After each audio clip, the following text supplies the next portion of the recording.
complexity to it, or in that case, taking something that has already live Boolean results on it, which has different type of topology as well. So you have triangles, you have quads. In this case, we do have triangles and quads, and it's a Dynamesh. So what we've added is an ability for us to use something we call Bevel Pro. So in the subtool palette, there's going to be now a Bevel Pro button here. And I'm going to click on this, and this is going to launch another application for us. And then this application does use your video card. Okay, so this will use your video card. Is not using OpenGL though.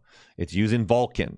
So for those of you need to check your video cards, because you have a very old video card, you'll want to check first and see if your video card can support something like Vulkan. Okay, so this is now what it's doing is giving me an area where I want to actually bevel.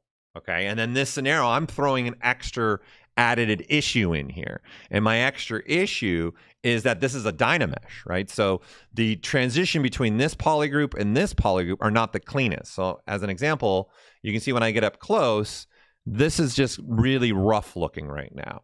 And the reason is the geometry is rough around those edges. So what we've done is we've taken what's inside of ZBrush, which we have a polish by groups. So I'm just going to polish this off, right? To just create a nice little polish here on the surface. And so you can see what this is doing is recalculating and figuring out, okay, you want me to polish this surface with inside Bevel Pro and then still give you a beveling surface. So what this is showing us right now is where you guys are seeing kind of the pink, that's actually a surface that's being generated and created that's going to give us a bevel. So I'm going to do is I'm going to knock down my offset here a little bit so you guys can also see the other dots in here. So I'll zoom in closer now. All right, so this is your bevel amount offset. Okay, so this is saying the mesh that's being created, how, in essence, thick is this going to be? Because this Bevel Pro is actually going to use live Booleans to either give us a result or not give us the result. And you'll see what I mean by that. So in essence, of a destructive or a non-destructive way.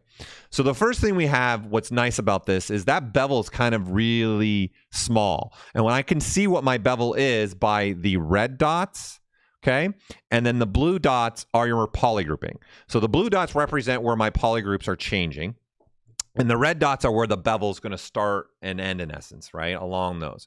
So what I might want to change is my bevel amount. So I can grab a slider here and change my bevel amount to have a completely different result if I want. Okay, so let's do 1. Okay, and so what this is going to do is make a larger bevel. So the benefit of Bevel Pro is I can change things on the fly, right? So now you can really see how big that bevel is going to be. Right? This is going to be a really large bevel, right? And then this is a great example of seeing, this is what you guys, when you guys get this in your hands, this is why we made this in this way. So I wanted to have the ability to change my bevel on the fly, but then I needed to kind of see, is that working or is that not working? So right now, you'll see that that pink color is not solid everywhere.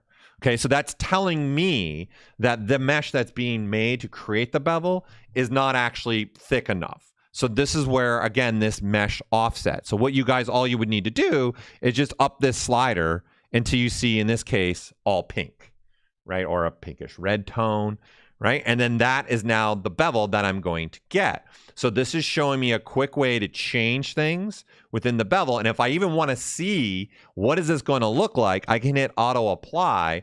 And now what this is doing is actually applying the bevel within Bevel Pro. And then you can see what that looks like right now.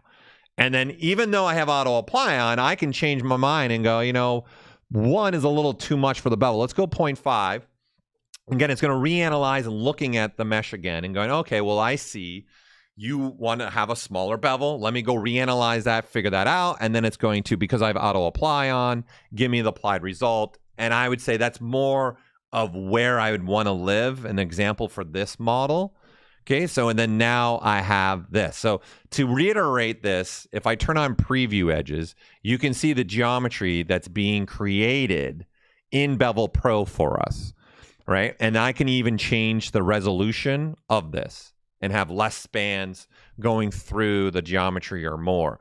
There's a reason for all this. Okay, so what I'm going to do is I'm going to just send this back now to ZBrush Okay, so I've got auto apply. So when I hit OK, it just comes back, and then there you go.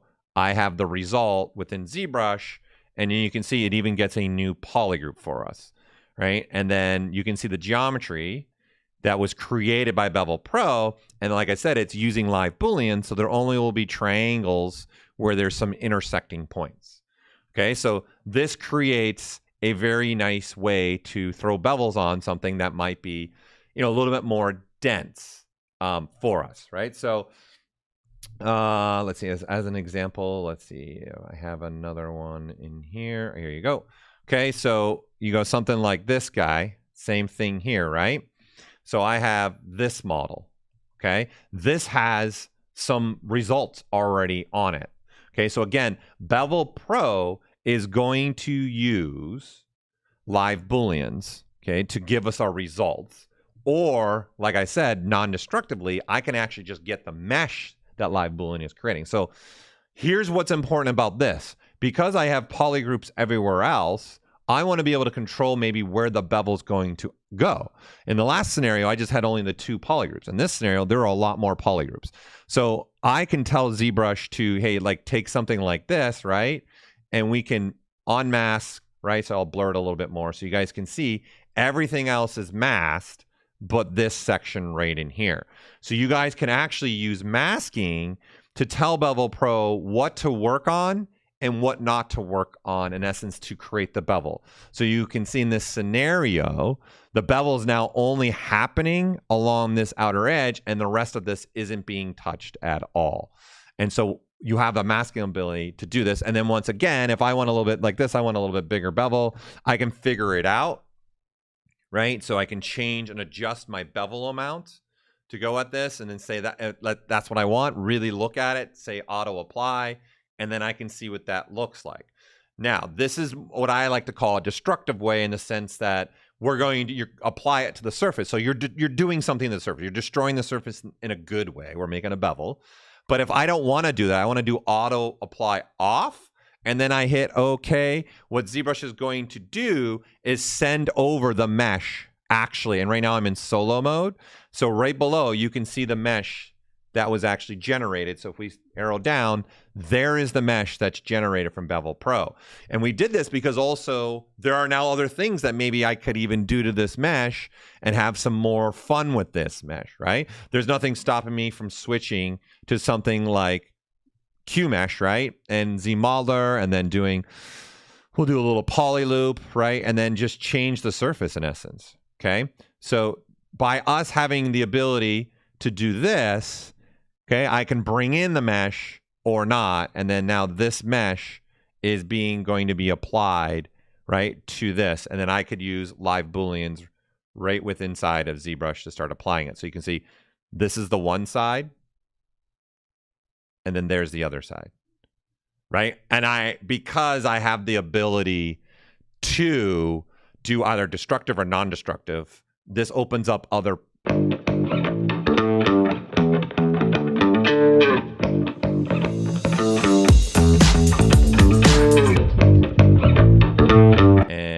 grabbing again the scribe chisel. Okay, so you can see this alpha is just a circular alpha, right? And again, this is going to work with any alpha that you want to, but in this case, I'm just using what is already here. Okay, so when you guys are doing strokes like this, you're going to have within the stroke palette, in your curves, there is now a new sub-steps slider. So by default, again, we're dropping an alpha, okay, between each one of where you see a red, black transitional portion, okay? And then this slider is saying, give me 25 more in between each one of them. That's why it was still calculating when I was doing the really small draw size, which was way too tiny.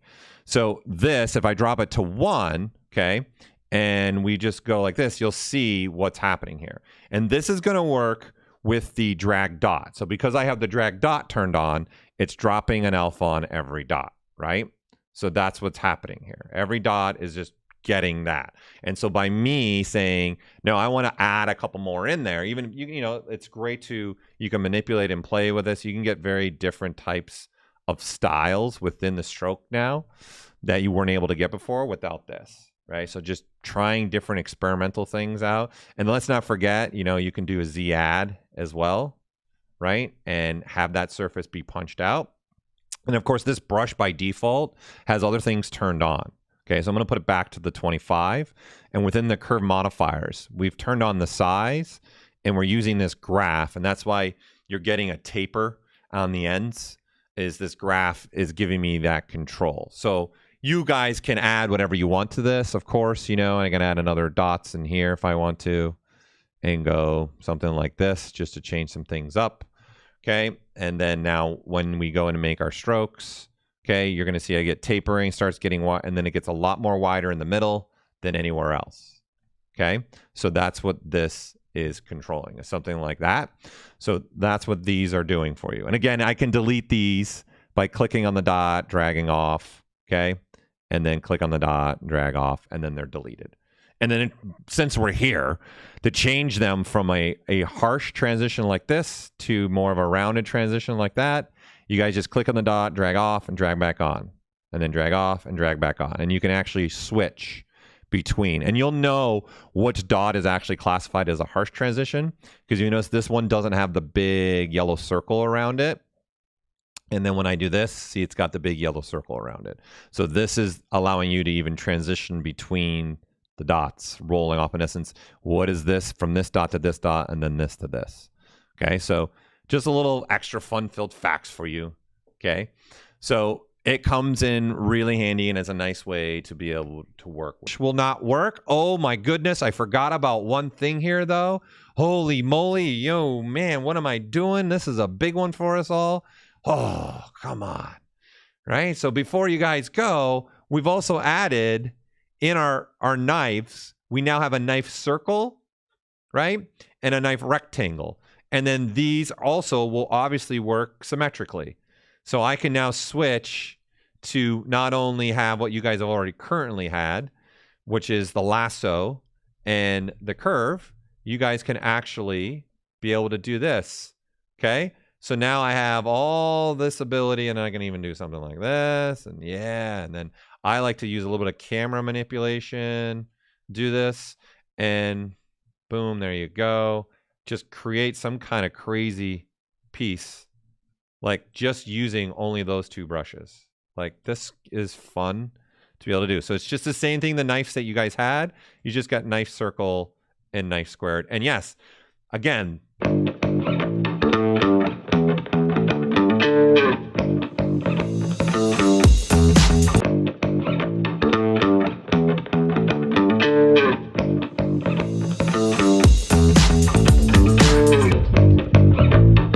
continue on. Let's go back to this plane.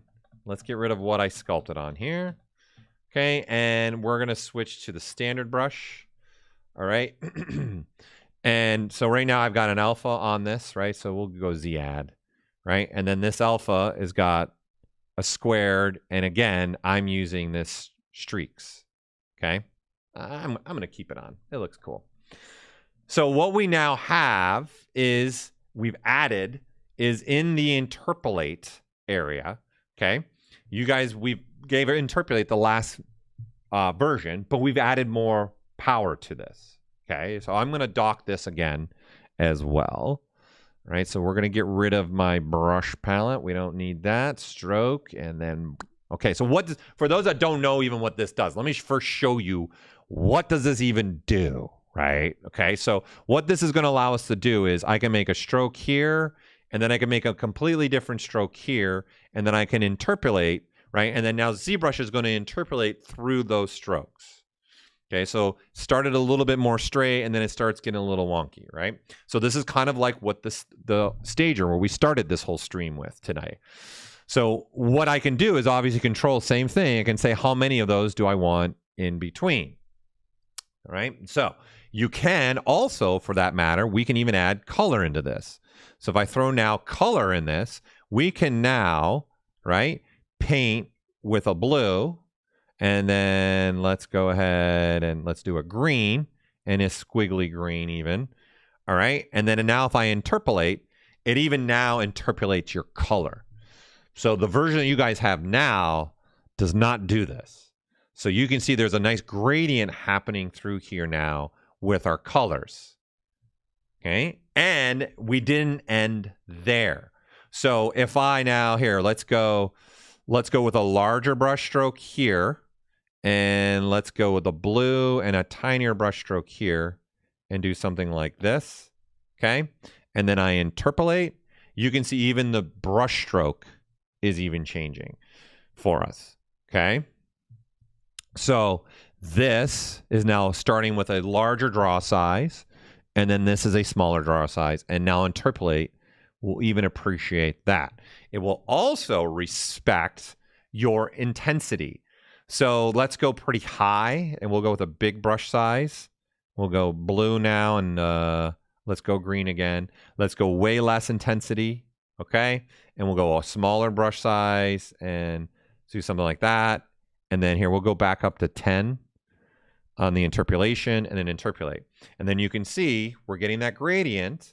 We're getting a size change, and you look from this view, we are also getting an intensity change, right? Which is very nice. So, as an, not this, sorry, well, I clicked on the wrong model. Okay, as an example, sorry, not the one I want right now. Okay, we are going to, let me grab this guy. Here we go, this guy, okay?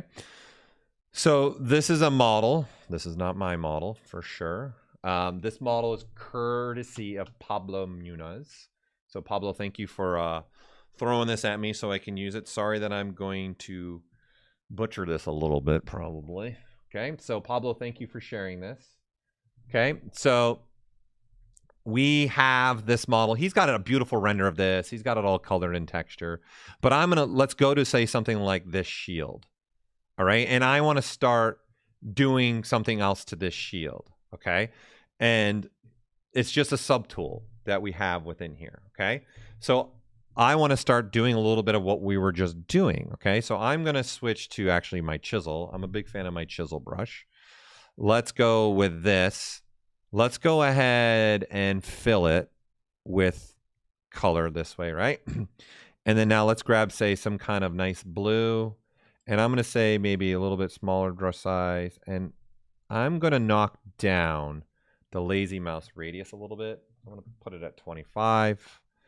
And I'm just going to start doing something like this. Yes. There you go, right? And then let's switch to a completely different color. Let's go a little bit smaller. Let's just go half the size. Okay. And then now I'm just going to stroke right along this part of the shield. And again, I'm using lazy mouse with the lazy radius to kind of just keep my stroke a little bit more clean. Oh, my tab, I'm used to using a Cintiq, right? And then now I can interpolate that, right? So I can say, give me 4 of those and then interpolate, right?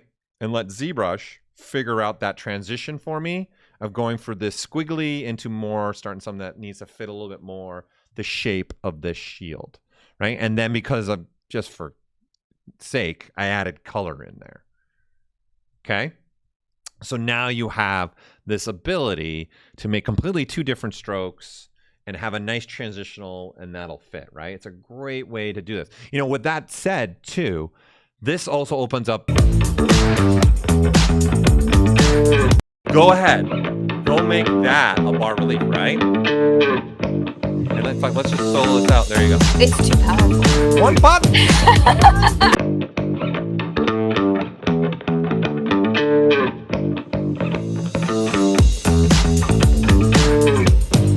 This beautiful piece, right, of these soldiers, right? And now what I want to do is put these soldiers on the subtool that looks like that coin looking circular piece, okay?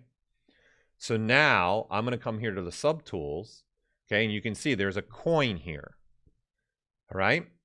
And so now I'm going to come down here, and now there is a project, a bas relief. So all I have to do is tell ZBrush, take that subtools that you see and project them into the selected subtool. So in this case, the selected subtool is that piece. Okay. And so now I've got this nice bas relief with, obviously there's a lot of controls here that we can manipulate this. But what we've also done is something that's really nice to be able to do. This is a great way to look at this. Something else we've added is some new masking options. So in this case, I've got this, and you guys can see what that did, okay, with that projection of the character. And guys, remember, that's a serious scene. That's not small, okay? What I want to do now is mask by the normals. Okay, so I'm just going to now have this position straight ahead. Okay, and I'm going to say mask by normals. Okay, and what that has done now is mask the normals that are not facing the camera. Okay, so this is now using the gizmo. I can even now manipulate this, and you can see you can actually mask, and I can even push out and do a little bit more pushing of this. Okay, so that now has a mask by the normals again. So, and it's going to be camera dependent. So that's why I look straight at it. So if I inverse this, right, only the normals along here, right, are being masked out, or anywhere else within this bas relief that's happening. And again, we just took this model from anywhere, right? So to simplify this, okay, again, it's just to simplify visually, we got this rhino, right? And you can see this rhino's on a completely different angle. You know, trying to make that be a kind of a relief would be more of like, I'd have to do something like this, maybe, and then start squishing it. Some of you, I'm sure, have wanting to do this, right? So you can see some of the challenges that you'll run into. So now all you guys have to do is select that subtool that I want. Okay, I'm going to go to the subtools once again, and then I'm going to say, let's go ahead and put projection of that rhino in the coin in this case, right? And then I can even go and say, how about let's just even change that rhino's position and just put it somewhere else, maybe something more like that. Okay, and then now come back to this, and let's project that in. Okay, and then now that gets projected into that point. So it's nice being able to have this ability to project in, but we didn't stop there. Okay, that's not where we ended. Okay, we also have the ability, let's grab another model. Let's grab something like this, and not out of solo mode. Okay, so this is just some kind of little space satellite thing here that I made. Okay, so let me turn that off. All right, so this is just something that I want to put on the model. So I'm going to say, let's go to the standard brush. I'm going to turn the alpha off like this.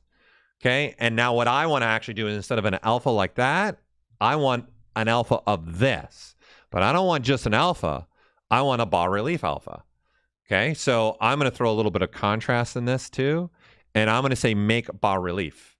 All right, and what this is doing is making an actual alpha that I can apply to anything else that I want, right? So now I can even come to say something like this and say, hey, this needs to be put because on here, and then I'm going to say a -100 focal shift, and I can even put that model on itself if I want, right? So this, you can grab, in essence, anything you want, okay, to be able to do this. And then I can even adjust this even after the fact if I want to as well. All right, and let me turn off the other alpha that I have on this model right now, because remember I did this. Okay, so now I just draw that out and then use adjust last, and you guys can even change it to negative, positive. You can do whatever you want with that, right?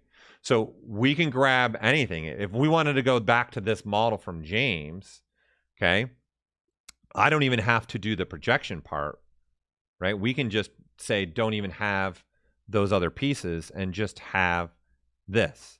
Now, what this is using is your document space and your camera, right? So however large this is in the document, okay, and what your document actual pixel rate is what you're going to get, right? So again, your document, this is going to create a 1482 by 920 because I'm working on a really small resolution right now. Okay. So then obviously this is as simple as then going to the alpha, right? And then make a bas relief. And then now all this is doing is picking that up as a bas relief. And then here we'll go to a cylinder this time. And let's make that a poly mesh. We'll divide that up. Okay, we'll get into at least a couple min. We'll go negative. And then now you just draw it out. Like, come on. Nice. Right?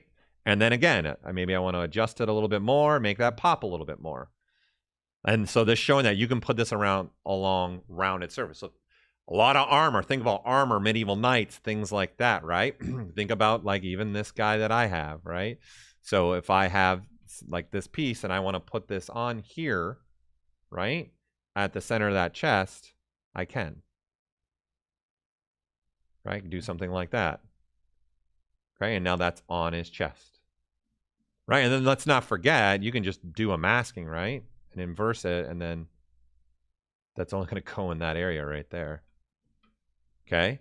So there's just so many things that this is going to open up for us, right? Not only that, here, let's load something else. Okay, let's load, just because he's seen almost every stream we do, let's load Mr. Earthquake. Okay? So Mr. Earthquake has poly paint, but he also can have a texture, right? Because he's got UVs. So you can even pick up your color information. So what I mean by that is if I come over here into the alpha, there's an option right here. It says B texture. So this is grab bas relief texture as well. So if I come here now to this and I say make the bas relief, now I'm not only going to get an alpha, I'm getting a texture. And what does that do for us? Again, let's go, because it just was fun having the cylinder again. Let's go ahead and divide that up. Okay, and then now draw this out. See, there's no texture. So let's go ahead and fill it first with a color. So let's just fill it with some white. And let's grab that texture again, turn on that RGB, and then there you go. Right, and then there's some rendering options. Let me turn off some rendering options here. We don't want wax, and really. So there you go.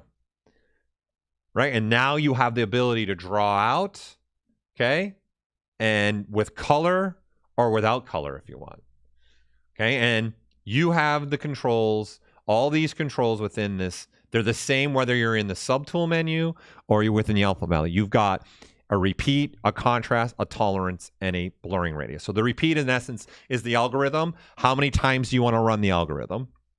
Okay, the contrast is giving more of like a darker darks to whiter whites, less grayscale, in essence, like what a contrast does. Your tolerance is the tolerance between the grayscale points. So if there is a large gap between the 2 points, that slider, this tolerance slider here, will put in filler grayscale, in essence. Anything higher than 0.2 of a gap, we'll put in filler in there, so it keeps a nice transition.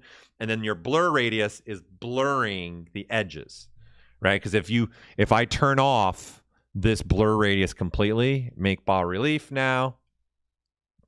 Okay, so it made it. We'll go back to that cylinder, beep, and draw that out. Okay, the difference will be along here. So see along the here. Well, let's go up even more in subdivision levels. Let's go up one more level. Okay, so right along here, and we'll turn the color off. You can see this isn't being as smooth as it was if I switch to the other alpha. So if we switch to this alpha, right, you can see the transition smoothing is out here. We'll go, I need to go a little bit darker for you guys. Okay, so I'm like armor, like, right? I'm sure you guys had boop, boop, boop, boop, boop, boop, boop, boop, boop. Okay, now doing the projection, and I love where the question just came up. It does not do a mask, but you already have a feature that will do it for you. Okay, you already have a feature that question. I gotta show it. That question came up. I'm gonna go ahead and I'm gonna show it. It's gonna take me a minute to reload that model, but darn it, I'm going to show it. I saw the question, and we're bringing it in. Let's see where you are.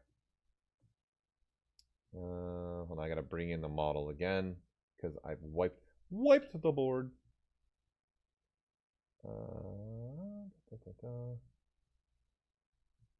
Where did you go? Oh. Sorry, I'm looking for that model again. And all right, I'm just going to go this way with it. Hold on. Sorry, I'm loading. I need to load a project, not a tool. All right, so I'm going to load that bas relief model from James Kane one. And that was a great question that just came up about, well, what about a masking from it?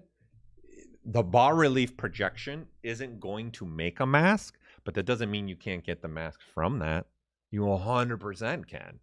Okay, so let me load that model. Let me show you that really quick. And then this is perfect segue because I was about to go into another new masking option that we have as well. So this is going to be a great segue for us to go into masking. Okay. So the projection is going to work on whatever the surface is, right? So whatever your selected subtool is, it's going to work on it. Okay. So let's have this again, right? So, and in fact, I think this is even curved. This is curved, right? So this isn't flat. The part that I'm projecting into is actually flat. It's not like a perfectly flat surface, right? So I'm going to look at it this way, and then we'll say, okay, let's go ahead and put a projection into this. Okay. So again, subtool, project bas relief. I'm going to even throw this time some contrast in this one, and let's project it. Okay, so now this has this projection. In masking, we added in the last version, mask changed points. So if you click that, there's your mask. So you just mask the changed points. Okay, so this, if we inverse it, you can see, right, the masked area that wasn't changed is now masked, and the area that, right, was changed is now masked. And then you have an ability, this has got a little bit of a gradient happening to it. Okay, so again, if I scale this a little bit, right, or we move, here, let's move it this way so you guys can see, right? However, you can also open up this little dot, right, and mask changed points this way instead, right? And then in fact, we can even go back as far as using our undo history, right, and make a controlled point there, okay, and then tell it to mask change points based upon that undo history as well. Okay, so it is possible to what you just asked. Okay, now what also been